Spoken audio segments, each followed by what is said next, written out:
So welcome to September 11th edition of the AMCA reading series featuring writer, feminist, and ecological thinker, Deena Metzger. Deena and I met in 2019 in December prior to COVID. And that experience, that short time together that we had face-to-face, and then later experiences through Dare and through different meetings have really opened my mind. And it's a real thrill today to bring Deena to you, many of you who have a much longer and more in-depth history with her than I do. So welcome. Alta Mesa Center for the Arts is an interfaith arts and spirituality hub housed within and sponsored by Orinda Community Church. We believe that art is a spiritual act and a human right. We wish to provide a place where people from diverse traditions, artistic practices, and economic realities come together in community. We know that art can bridge divisions, the substantive and arbitrary that divide us. We come together not only to practice and teach the arts, but to celebrate and learn from our differences, and to foster lively and respectful interdisciplinary dialogues. We seek unity in diversity. So wherever you are on your artistic or your spiritual journey, whoever you are welcome here. And today, Deena joins us. Deena is a writer, a feminist, and as I said, an ecological thinker who's published 19 books, which is baffling to those of us who carry a pen around and call ourselves writers. She's been also teaching writing for well over 50 years.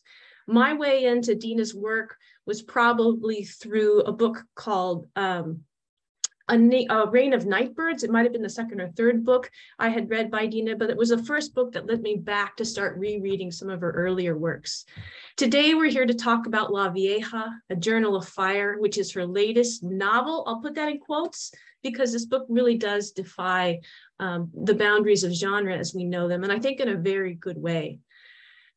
She originated the genre of the literature of restoration to promote spirit-based, earth-based writing free of the seeds of extinction and climate collapse, and we can talk more about what that means. She lives and comes to us today from the end of the road in the Santa Monica Mountains with coyote, bobcat, mountain lion, squirrel, owl, raven, and more land. And on land, she and the community have designed as a sanctuary for all beings, including human beings. I have not yet had the opportunity to join her on the land, but I relish this opportunity to join her today, and I welcome you, whoever you are, into this space that we make together. As the conversation goes on, feel free to put anything you want in the chat. If you're so moved, put your hand up. We'll get your voice in there. This doesn't have to be a two-person conversation. In fact, I'm hoping that it opens up, certainly towards the end, to a much broader discussion. So, Deena, welcome. Welcome to this space. And by the way, you helped make this space. I started having dreams about something called about a high table, about a round table, where in the center of which were all the living writers and artists and thinkers, and they were cussing and passing food and telling stories and jokes. And on the outside of this table, which was infinitely large and always growing, were all the departed souls, the writers and artists and thinkers. And there was this grand communion back and forth. And this table existed on the very top of a high mountain, a high table underneath an oak. And so when I'd first had this dream, it corresponded more or less to the beginning of COVID. And it sounds like it also corresponds more or less to the start of this book for you. So I wonder if you could read some, certainly, but first start with the origins of this story, both emotionally and also the political moment, the health of the planet. What was it that started La VIEJA speaking in this way? Well, I suppose it was that La VIEJA wanted a writer. She's profoundly concerned about the state of the world and the fires everywhere, which, as I was reading through the book again about, fires everywhere. Well, sadly, it's happening in 2022 just the same way. But she was not a writer. And yet she felt that what she was experiencing, what she was knowing at this time in her life, when she was sequestering, which is a word that many of us used during this pandemic, she was sequestering in a fire lookout, as it turned out, though she didn't know it in the beginning, for the rest of her life. And so I'm a writer who listens. So when a character comes and says, I need a writer, I yield to it, even though somewhere I know it's going to be 2 years or 4 years or 5 years or 10 years of my life. And so I had the occasion to spend from 2017 to March 2022 with VIEJA. And then she closed the door. And locked you in. That was that. She speaks a great deal too about something that's been on your mind a long time, and the animals and the communications that exist that we've largely closed off to the animal world. There's this quote on chapter 2, begins chapter 2, that says, the animals are speaking to us, through us and with us. They are coming to us not only in our dreams, but in our lives. Perhaps in those moments of their disappearance and endangerment, they are offering themselves in ways known in the past. And that's a quote from Intimate Nature, The Bond Between Women and Animals, with Linda Hogan, Deena, and Brenda Peterson. But in the Bay Area, we're experiencing a tremendous mass die out of fish and marine life due to the alga blooms. But I'm wondering how this book, very frankly and without apology, dives into the animal consciousness in ways that I had not read before. Strange that you say without apology. Well, of course, if there is an apology, it is the human apology to that, well, not the human, the Western human or the non-Indigenous human apology, which is, I think, required to make to the other astonishingly intelligent beings. And the fact that animals can call us forth, can come to us, can find all the ways to us, whether it's in a story, whether it's a real event, or whether it's in a dream. They have improvised ways to communicate with us so that we can stop behaving the way we're behaving, so we can stop destroying the earth. There's a central encounter in this book with what you later call the elephant ambassador. I'm wondering if you might read parts of that encounter. Sure. You have page numbers? Is handy? I have it in my notes. I should remember. It could be any of those encounters too with the animals. I have more of the bear. There's two central animals. I have it here. The bear.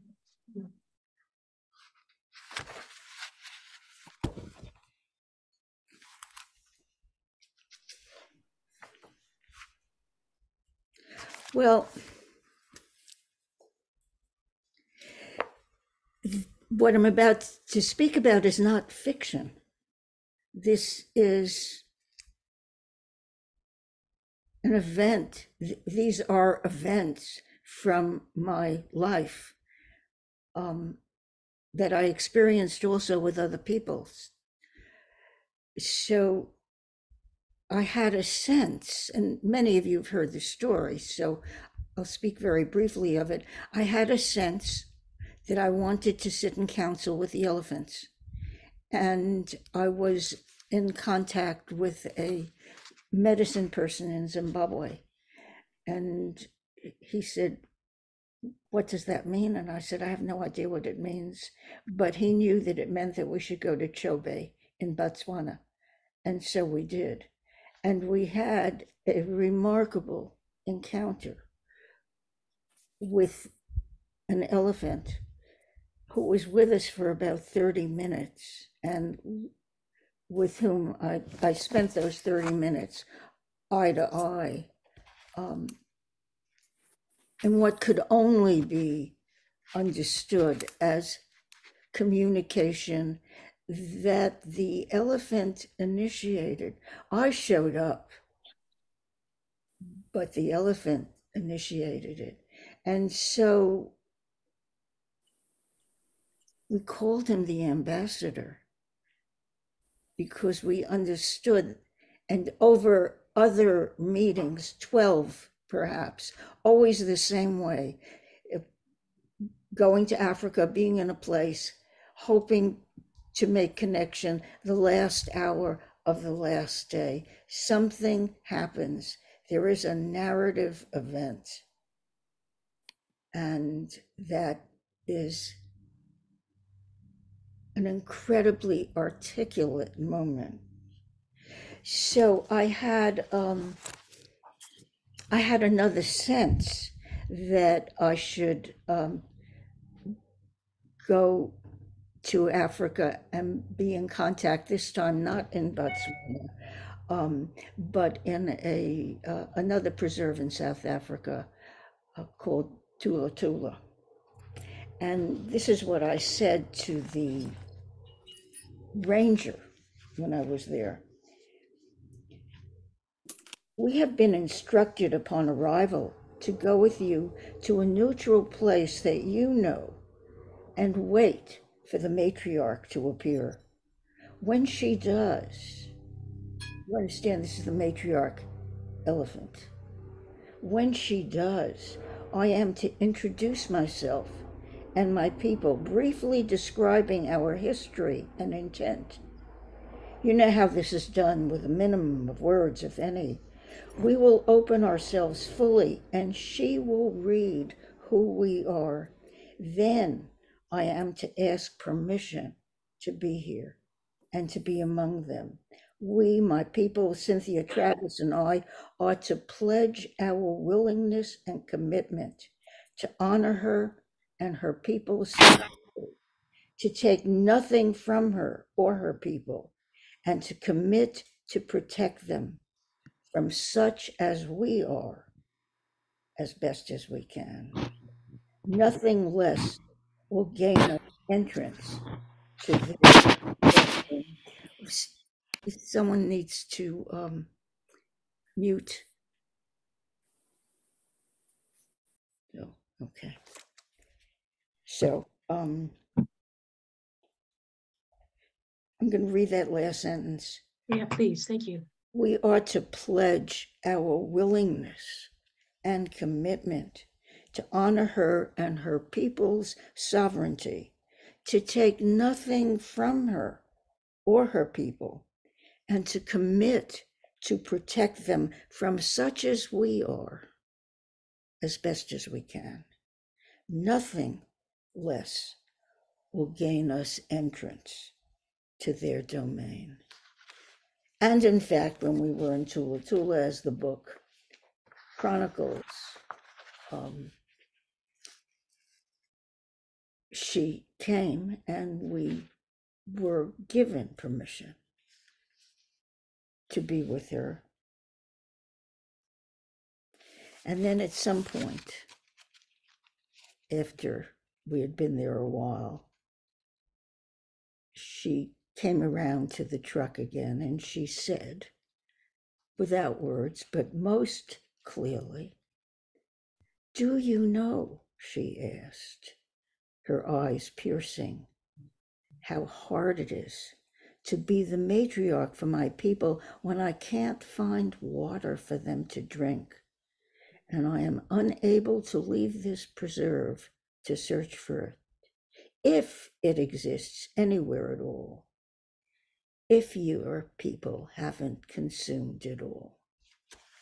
So that feels particularly important here in California today, as the Colorado and Lake Mead are drying up and other waterways. Important too, because I don't know if everybody was in the room, but when we just started speaking and saying hello to one another, the word Glock entered the room. Beverly was talking about this word, and someone expounded upon it and said, actually, this means the sharing of water, sharing and of resources, I guess. Grok means that? Go ahead and pipe in, whoever gave us that wisdom. I believe grok is more to understand and comprehend something. Yes. Yeah. But someone said it came from a stranger in a strange land, that it was part of the stranger's language, and it meant to share water. And it actually says that in the book. Okay. Thank you. You're welcome. Yeah, it's amazing, right? Depth. Well, we'll leave that in there. We'll see where that notion goes of the water and the sharing the water as we continue. But there was also a tremendous interweaving, almost three different strands, three different rivers intertwining here. You have memoir, you have this novel element with Leonie and Lucas, who are taking themselves out of the modern world and placing themselves back into nature. And then you have this visitation by VIEJA, La VIEJA. Were they all separate strands at first, and then you suddenly found that they intertwined, or how did they come together, or were they always together as you conceived of the book? But I didn't conceive of the book. This is not my conception. The book came. And just like La Vieja, who is up in this fire lookout, and she's looking down the stairs to the area that she knows very well, with there are trees and foliage and everything.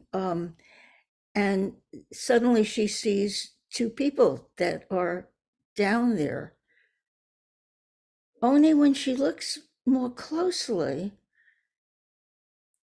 those aren't the trees that are at the bottom of the stairs. It's almost the same, but it's not the same. And in fact, she's looking at them, and as it turns out, it's 300 miles away, where they are also spending some time in a fire lookout. I have the same feeling. I suddenly looked down, and there they were, and who were they, and how interesting.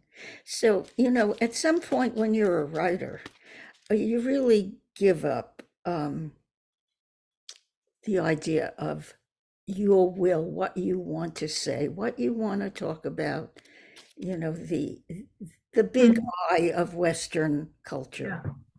Yeah. At some point, if you're lucky, then the writing becomes another kind of activity, a very, very, very deep listening. And so every sentence about, let's say, Leonie and Lucas, or every sentence about the bear, was a surprise. And I had to make sure that I was hearing it exactly and not trying to shape it or influence it in some way. There is a time when the writing is beyond us. Is it always in language, or is it also image that you're trying to make into language? Say that again. Does it always come in language, in words, or is it also images that you're trying to translate? Oh yeah, I'm looking down. I am in my mind in this fire lookout. you know, and I'm looking down. And there are these people, that's an image. Or the bear burning in a fire. That's not language. It's not even image. That's how it has been for so many of that species. And so, you know, whether we're writing fiction or we're not writing fiction, it's still an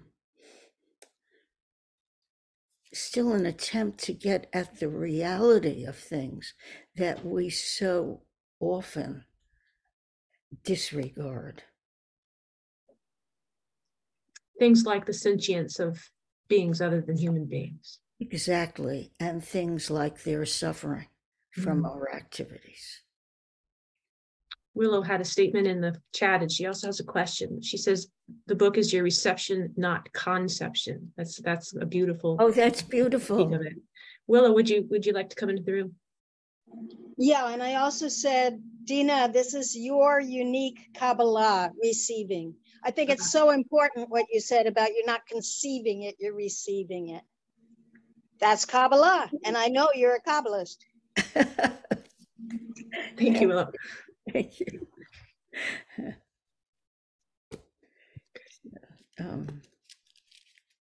That sentience of being, so we have two primary communications, you with the elephant ambassador, but also this bear with all of the people within the book, the imagined and the spirit, all. Where did the two come from? You can tell I'm still struggling not to think in terms of how did you conceive of? And I don't know, even now, even having worked with you for a while, I still don't know how to step onto the other side of that and receive. Do you have any way of helping me and perhaps some other people in the room who? Well, what I want to say to you is that is the Western desire to know, you know, to have fact and have it verified and have it understood and experimentally reproducible. You know, how can I reproduce these bears for you? Bring them in, talk to them. You can't know it in the Western way. You have to know it in that spirit, deep listening way. And it takes yielding. You know, we have to give ourselves up to another reality. I mean, I have spent a long time trying to think about how it could be that on so many occasions, the elephants would meet me at a certain place, at a certain time. It's incomprehensible. So it's only if we enter into a common field of understanding or a common field of being, and in that field, a communication occurs, which is, for our logical minds, incomprehensible. Right. But well, it occurs. And it does, the book does take us through both its own becoming too. In the beginning, you begin several times, the preface is a kind of beginning. And then in the start of chapter 1 or part 1, there's several different beginnings, and each of them is just as valid as the other. But the one piece on chapter, I think it's page 15, about a tool, about imagination. What does it say? It says on page 15, for those of you who have the book, the imagination is not only within me, but is without. The imagination is not mine, but is an instrument of perception or discovery, like having a good eye, and is also the field, the reality in which we exist. we're trying to retrain ourselves to use that tool well. To enter it. Use, enter, got you. Okay, interesting. Because if you say use, you're outside of it and you're doing something and it's your will, you enter it. Okay. And you are open and porous. Right. And you have no will at all. Louise says, do you tap into, I think it's streams. And Beverly in the chat says, this seems to be deeper and more profound than the quote muse or quote genius, which Elizabeth Gilbert speaks of in Big Magic. Deena, have you so emptied yourself that the beings, spirits, communities, other than humans, identify you as a friend, ally, helper? They sense your presence from distances. And that's from Beverly. It's in the chat too. Well, I try to be that. I try to be trustworthy in that way. And I spend a lot of time trying to yield to it because I am, like everybody else here, a two-legged. And a two-legged that was born into Western culture. There are peoples who live this way. Of course, Westerners have tried to kill them consistently. It's funny. So we were reading Freud this week. I teach a class at St. Mary's College that looks through the great thinkers. And the language with which Freud uses to talk about civilized man engages the language of conquer and conquest over nature. And nature is always she in that circumstance, with the language of Freud. If only civilization was civil. Well, what books? I mean, obviously La Vieja, and if you haven't had a chance to buy the book yet, please do. There's lots of different formats, including on bookshop.org, which I'll put in the chat, or your local bookstore, because the books you buy at the local bookstore tell people what's important in the world. And this book, this way of thinking is important. Even as you see, I'm having a hard time changing my mind. And I've been trying for a while, at least since COVID began. So what are some of the books besides La Vieja, Deena, that we need to help change our minds and not change the way the world is going at the moment? Well, I would say you should read Indigenous literature. I think you should read non-Western writers, whether they're African or they're Native American or they're Latin American or wherever. And you could go on my website, which is deenametzger.net, and on if you look at one of my classes, you'll see that there's a reading list of, I don't know how many books, maybe 20 books or more. And what my attempt is in all these very different books is to have those who are studying with me read in the huge circle that we need to read in. But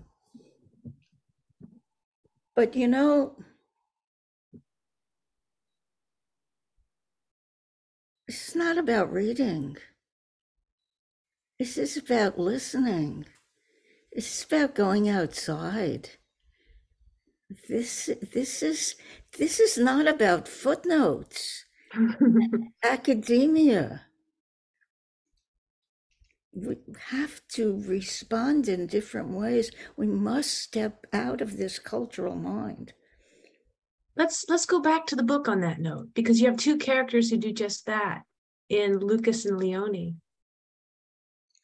And I don't know if you have a section of these two or just want to talk about what their journey is and how it begins. They're both institutional and then leave, especially Lucas. Well, he's a doc. Yeah. Thank you, by the way, for those of you who are putting book recommendations in the chat. Please keep doing that. Braiding Sweetgrass, someone just wrote. Perfect. Yeah, lovely. Yeah, there you go. Well, I don't know if this is going to answer it for you.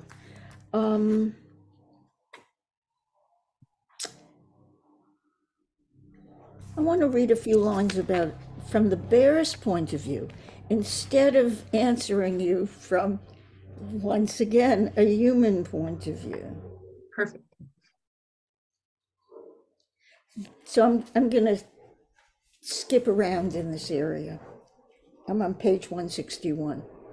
The bear, sensing Leonie and Lucas upwind of him, but down the slope, moves towards their lookout. From this perch, he can smell the stream that has carved the valley below, her tireless pursuit of her beloved river that likewise rushes toward the distant, irresistible salt tang, the current that rises from the sea, seeking the warming, sun-drenched earth. This is how Bear, I'm not going to say thinks, this is how Bear is. This is how Bear moves through the world. And this goes on. He says, everything in motion, everything. As long as the humans aren't there, all is well. Imagine how quietly he walked, that he was suddenly before them, standing erect, 9 feet tall, without either of them or La VIEJA having heard him. This is an awesome height to confront. Bear had come to see if Lucas is a killer. He already knew Lucas didn't have a gun or a hunting rifle in his car. He would have known immediately by odor and intuition and would never have approached, but rather sounded the alarm to all the bears in the vicinity, especially the female bear who is currently eating and eating because she's carrying his cubs and needs to put on a lot of weight to support the 3 of them in the winter when they'll be born while she hibernates. At some point, he may compete with the grown males, but not now. Now he wants his gene pool in the world. It is robust. Bear wanted to know if Lucas had ever carried a rifle. Not whether he has one now, whether he has ever carried a rifle. He has to smell back 40 years. A polar bear can track a scent 40 miles, but this black bear has to track back 40 years. He isn't concerned about Leonie. She is a woman, and she's a dreamer. But Lucas is a man, 2-legged male. He will have to prove himself. Bear stood his full height, rubbing his back against the closest pine. Then he turned and ran his claws down the bark of the tree, marking it. If Lucas used guns, Bear intended to mark him. This is 2020. Men are exceedingly dangerous. Trustworthiness needs to be proven again and again, and from Bear's point of view, is never certain. Then Bear perceived something odd. He put his nose into the wind, but that was not the source of the scent. He couldn't place it because it wasn't from his geography, but it wasn't alien either. It was distant, came from miles away, even 1,000 miles away, and maybe decades earlier. It didn't overpower Lucas's scent, but it was a portion of it, old, passed on, female. Had he spoken English, Bear would have said Mexico, then pine nuts, prickly pear, Madrone, yucca. He began to ease. It was an old scent, several 100 years old. The bear couldn't know what had occurred since, and Lucas probably didn't know either, but Lucas came from this hemisphere. He was born here, as were his mother's mothers and fathers, centuries before the invasion. The bear dropped to all fours. Lucas passed his scrutiny. Thank his ancestors for this. So I don't know where we were going, but that's what came to me that needed to be read. About, so go ahead. So I think if I remember your question, if Lucas is scrutinized in this way, he has placed himself in a position to be known this way by a bear. So he's in another world altogether than the medical world for which he is trained and which he has such difficulty with. And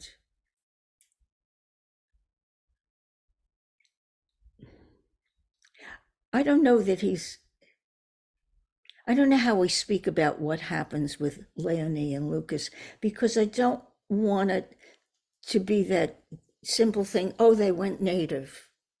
Right. Right. Well, the word yield comes back, and it's mentioned several times in the book, this notion of yielding. And that does seem like what both of them are doing, especially Lucas, because he's become disenchanted and lost faith in the myths that he grew up believing were true, in how to be a man, how to be a successful person in the world. He's like a lot of people, I think, with the onset of COVID, we're forced to reconsider all of these stories that we thought were true and in fact were. I don't think Lucas ever considered how to be successful in the world. I don't think that was one of his concerns at all. He comes from he doesn't come from the States, really. I think his question has been, how do you live a real life? And he wasn't able to find that in the life that was given to him. He is successful, but it's not real, and it's not kind. And he is aware it is not kind. And that he can't bear that. He can't bear the violence of it. You know, I think I'm not giving anything away to say that he carries with him always the knowledge that there are people who try to tap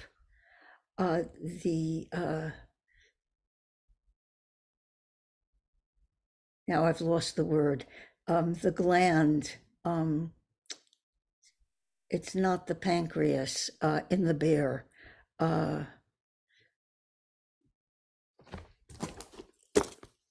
Can someone help me here?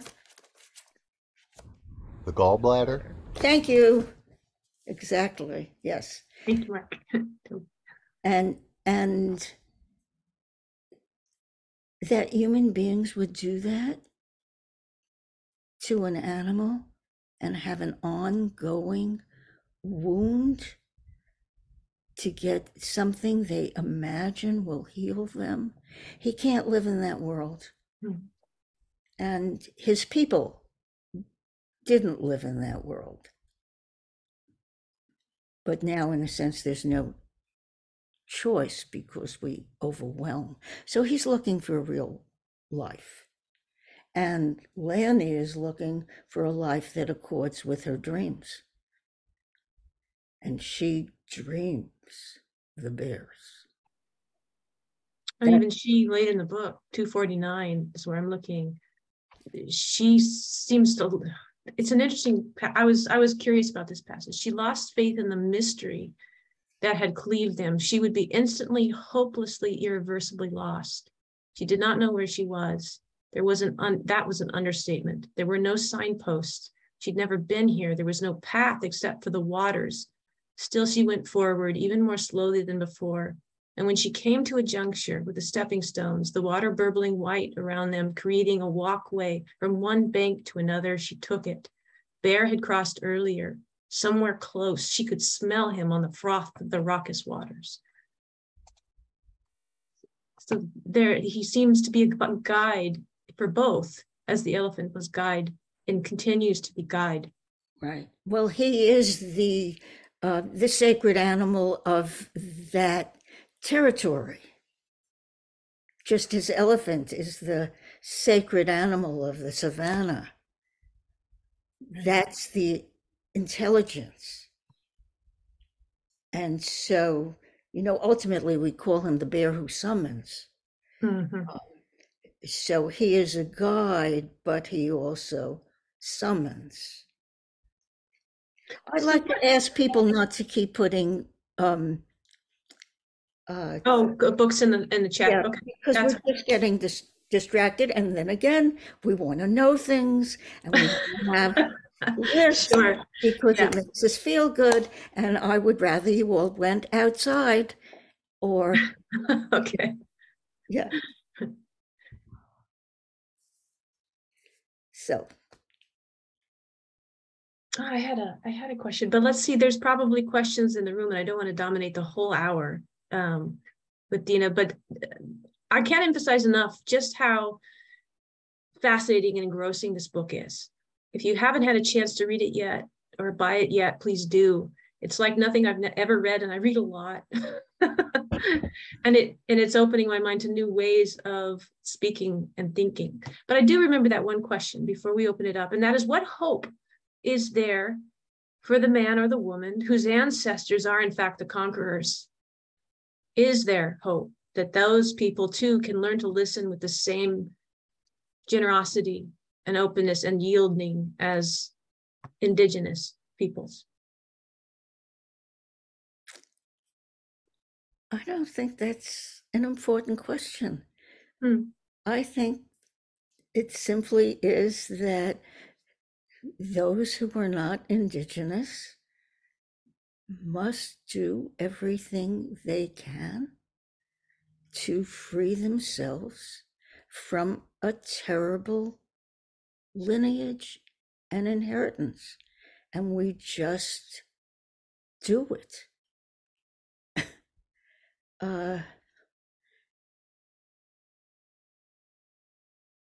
How?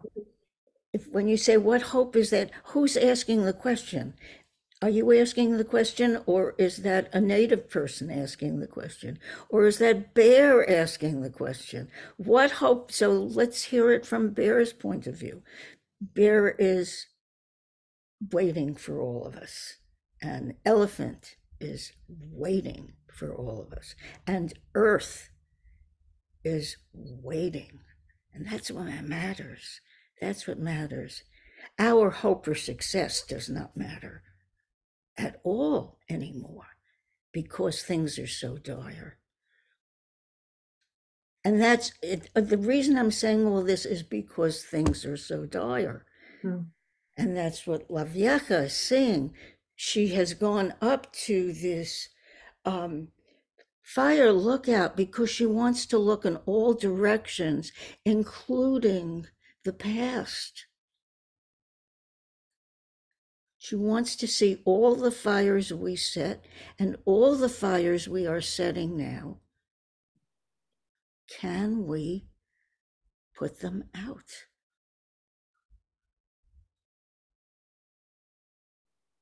Yeah, thank you. So. Let's open it up to the audience, and Deena, would you mind if people ask questions in the chat? Delighted. Okay. Yeah.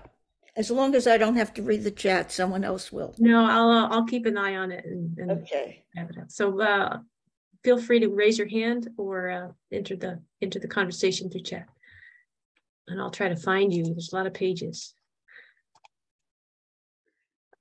Sharon.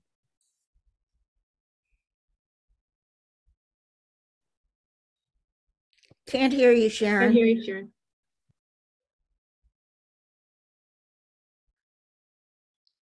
Sharon, do you have to put your, do you have to put them in? Because we can't hear you. I think she's saying someone else, and then she'll come back. She'll figure it out. Sharon appears in the book, early in the book. Yes.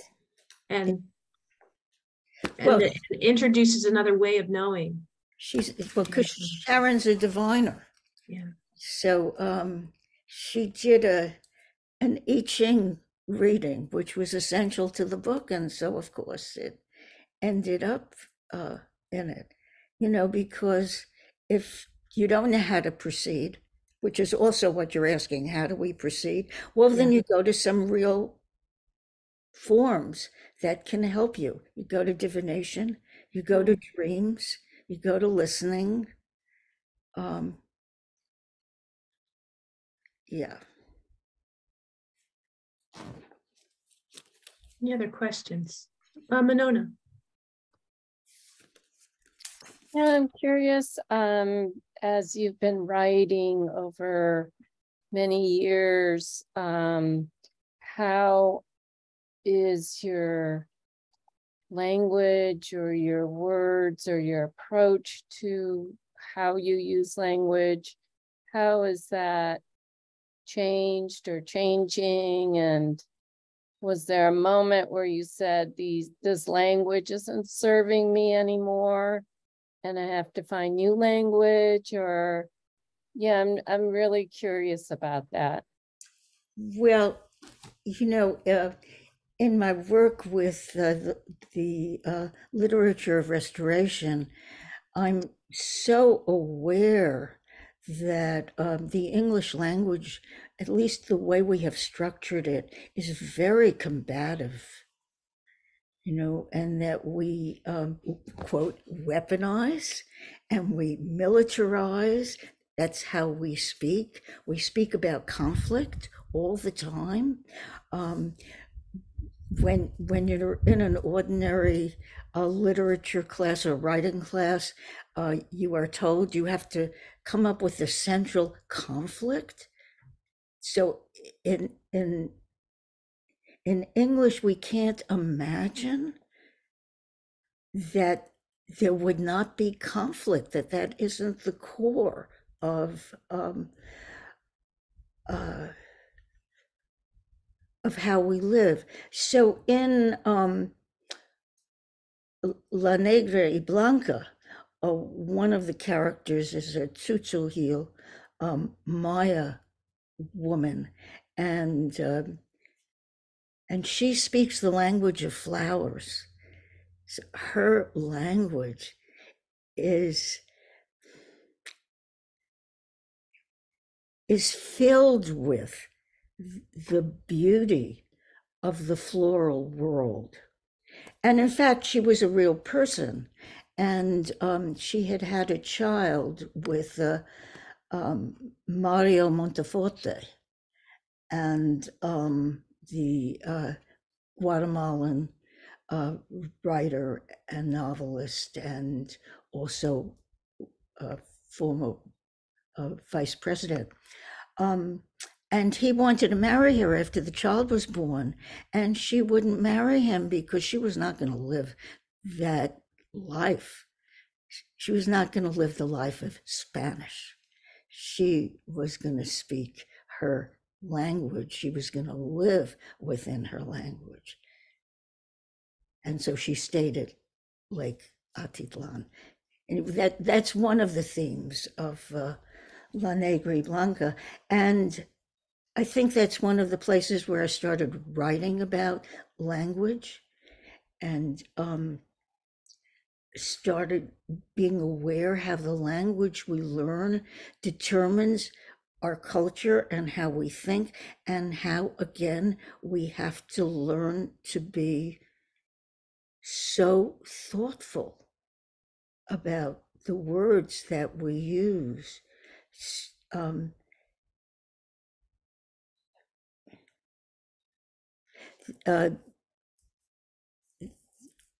Gregory Cajete is a Tewa scholar, and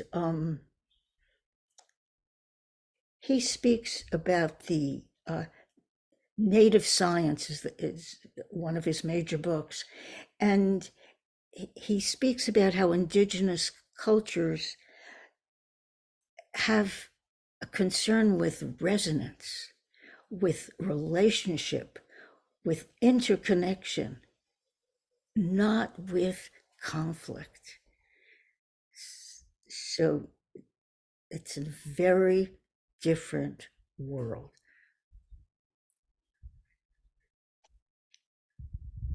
Thank you for that question. It's a great question. Thank you. Sharon, have you found the volume? Oh, no, not yet. Maybe take the earbuds out and try unplugging the. So try that again. Can you hear me? Yeah. Yes. This is so weird. Yeah, I hope it's worth it. What I wanted to say was how much I appreciated the back and forth between you, Mary, and Deena. It was like a live teaching, and it took vulnerability, I think, whether you knew it or not, to kind of trip over, like, oh, it's not that, it's not an idea, it's not a craft, it's a this. I watched it at least 4 times, and I love all this talking, but I also love the demo.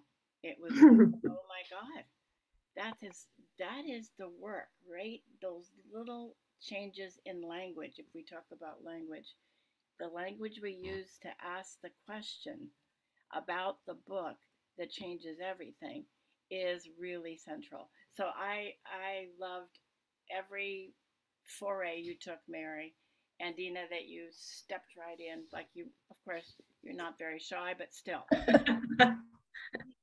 Well, I have to say too that Sharon, you've taught me a tremendous amount over time.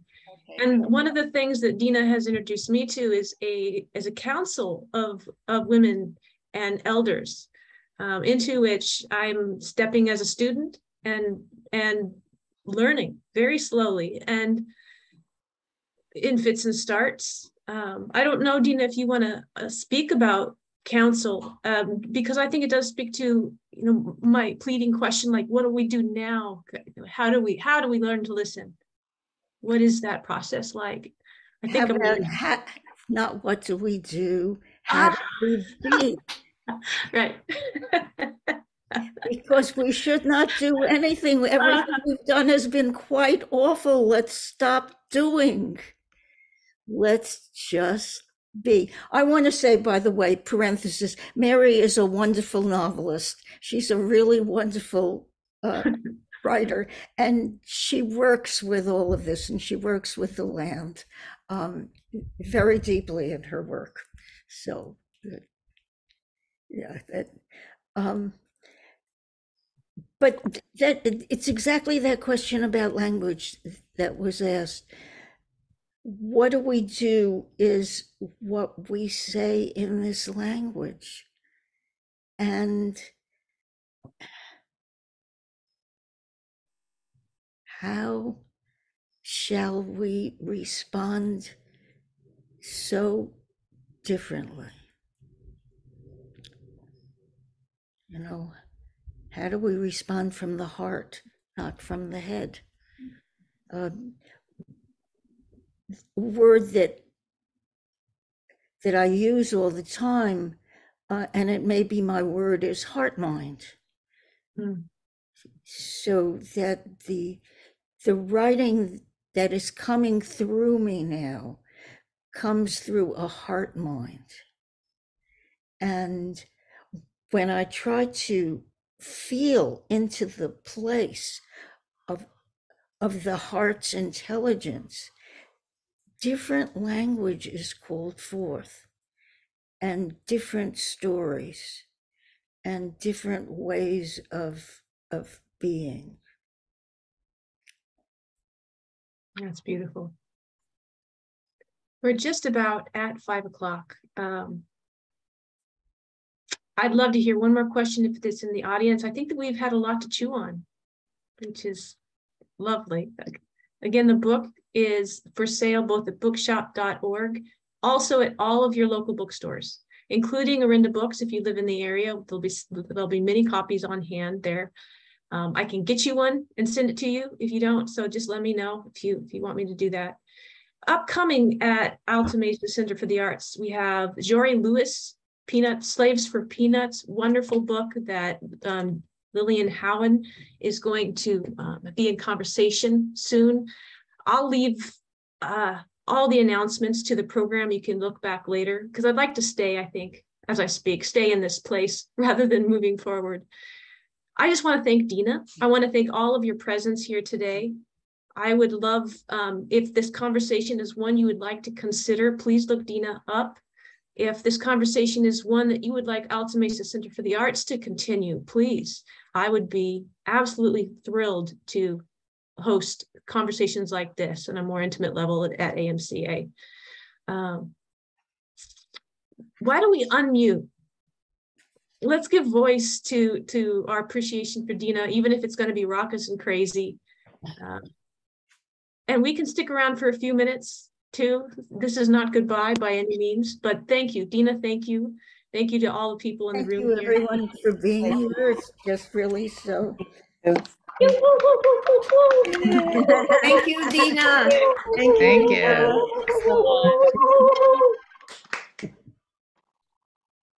Thank you all. Oh, and thank you to the animals, and thank you to the spirits, and thank you to all the beings. And yeah. So I'm going to stop recording, but you're welcome to stick around.